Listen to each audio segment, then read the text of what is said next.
I got so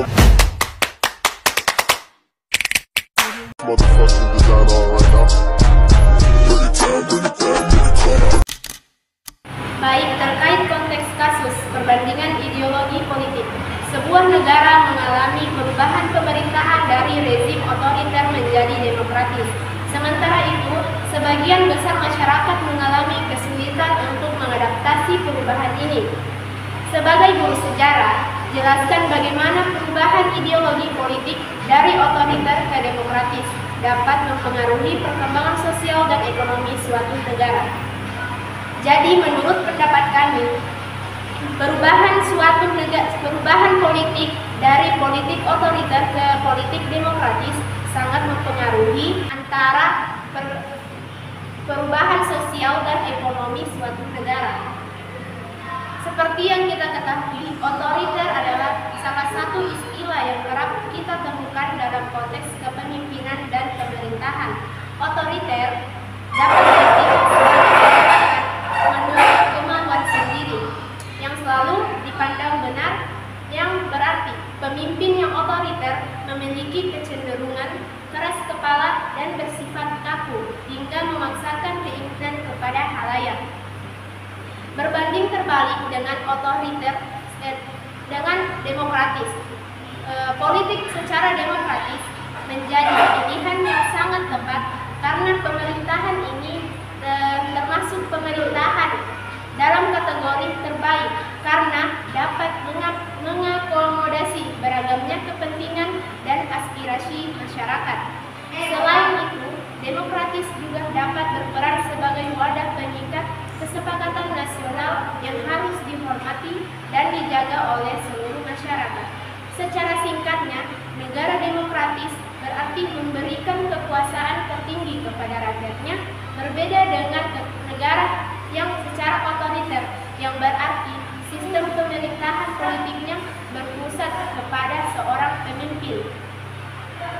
Jadi, di mana pengaruh ideologi politik demokratis akan memberikan pengaruh yang besar terhadap perkembangan sosial dan ekonomi suatu negara, dan negara benar-benar berkembang sesuai dengan pembaharuan dan kelangsungan reformasi seluruh aspek dalam kehidupan sosial bernegara.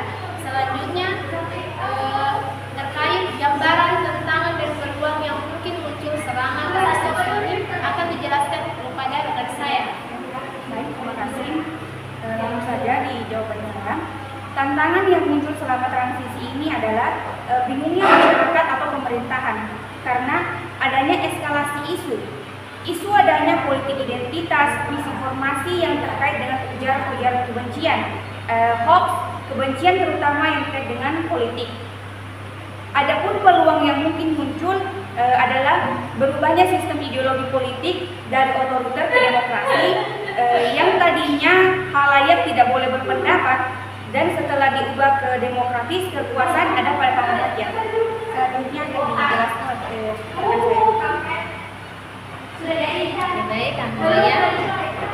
Perubahan bentuk pemerintahan rezim otoriter pada masa Orde Baru ke demokratis di Orde Reformasi merupakan proses kemajuan ideologis. Mengapa demikian? Karena pada masa Orde Baru ideologi kita Pancasila mengalami kemunduran, seakan-akan Pancasila tidak digunakan lagi. Hak masyarakat dibatasi, dari hak menyuarakan pendapat, hak berekspresi. Semua keputusan ada di tangan pemerintah tanpa adanya campur tangan dari rakyat. Sedangkan pada masa reformasi, di mana telah diubahnya bentuk pemerintahan menjadi demokrasi, yang artinya kedudukan tertinggi diduduki oleh rakyat. Pancasila sebagai ideologi negara merupakan fondasi, asas, dan pandangan serta pedoman hidup bangsa Indonesia.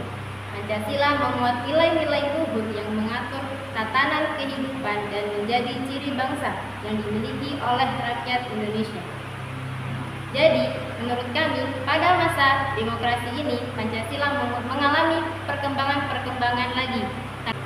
Tanpa adanya pembatasan ekspresi bagi rakyat, mengutarakan pendapatnya, dan perubahan-perubahan lain yang dilakukan oleh rakyat tanpa adanya pembatasan dari pemerintah.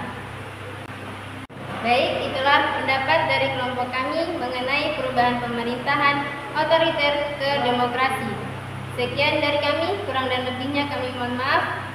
Wabillahi taufiq wal hidayah. Wassalamualaikum warahmatullahi wabarakatuh.